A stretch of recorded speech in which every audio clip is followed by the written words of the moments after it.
Why do some people seem to run from intimacy even while craving it deeply? And why does it feel like you keep attracting the same emotionally distant partner over and over again? Welcome back to the channel. This is the place where we unravel the unseen patterns that shape our lives and relationships. Today we're diving deep into a complex and often misunderstood topic: the karmic threads of avoidant love. This isn't just about attachment theory, it's about the emotional echoes that ripple through our lives from the past into the present, often without our conscious awareness. If you've ever been entangled in a love that felt like a chase, a maze, or a painful mirror, then this episode is going to speak to your soul. Let us start with the truth. Avoidance isn't a personality flaw. It's a wound in disguise. Imagine you're walking through life carrying an invisible backpack. This karmic backpack is filled with every emotional imprint from your past childhood wounds, family patterns, unresolved fears, unspoken lessons. Most of us don't even realize we're carrying it, but it weighs down our hearts, it informs our choices, and most critically, it shapes the way we give and receive love. For people with avoidant tendencies, that karmic backpack is often stuffed with lessons around trust, safety, and emotional vulnerability. Maybe love was inconsistent growing up. Maybe intimacy was associated with pain. Maybe being independent was the only way to survive. Over time, avoidance becomes not just a coping mechanism, but an identity. Enter the intimacy paradox. The very thing the avoidant person longs for connection is the thing they push away when it gets too close. And the more someone reaches for them, the more they retreat. Not because they don't care, but because somewhere deep inside, closeness feels threatening. Vulnerability feels unsafe. It's critical to understand that this isn't conscious sabotage. It's a nervous system response. The avoidant brain has been wired to protect, not to connect. Their withdrawal is a form of emotional armor. But here's the deeper karmic truth. This pattern didn't start in your last relationship or even in this lifetime. Let us go back. Childhood is where the foundation is laid. A child who learns that their emotional needs want to be met, or worse, that those needs are a burden, internalizes a message: it's safer not to need anyone. That message calcifies into adult behavior. Emotional independence becomes the standard. Closeness becomes suffocating. But it doesn't stop there. Many of us are also carrying the weight of generational trauma. We inherit emotional blueprints from our parents, who inherited them from theirs.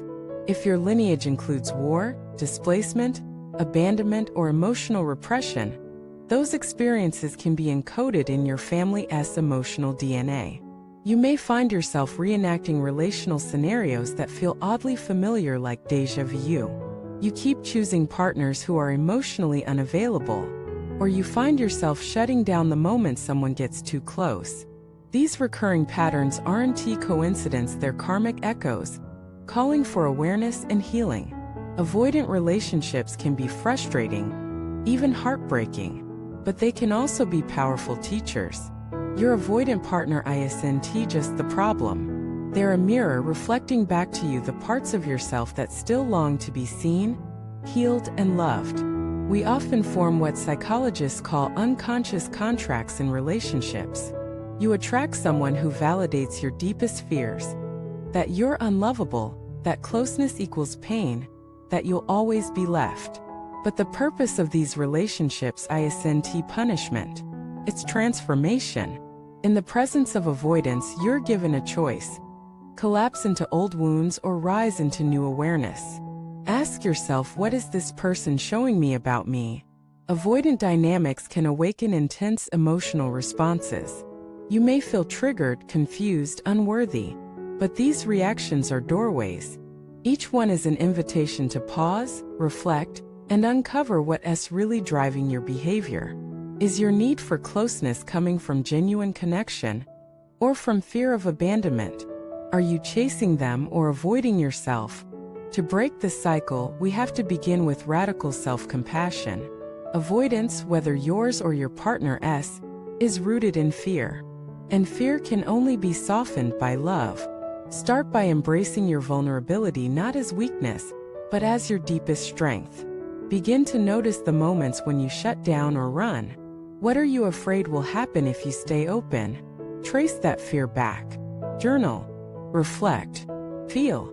You're not broken. You're protecting yourself the only way you knew how. But now you have a choice.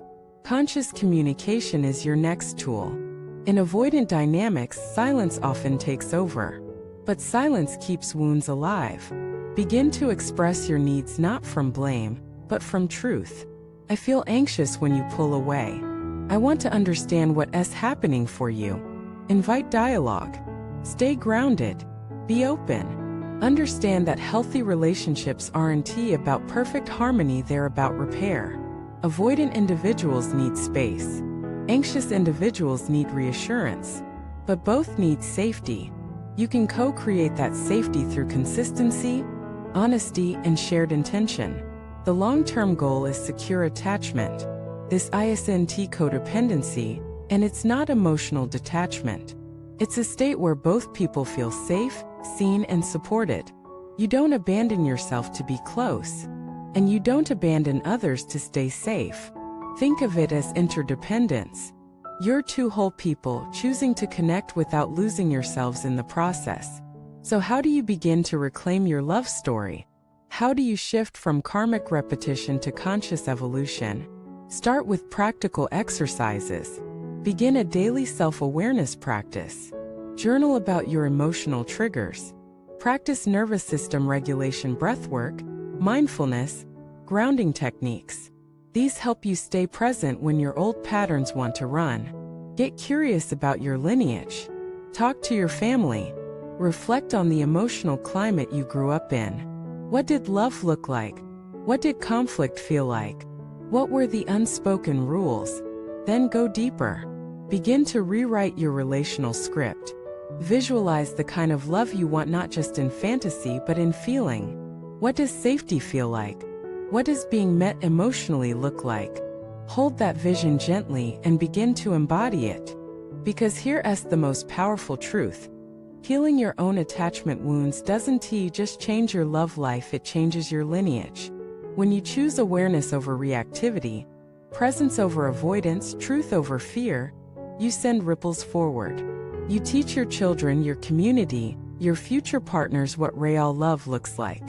And in doing so, you rewrite not just your story but the karmic narrative you inherited.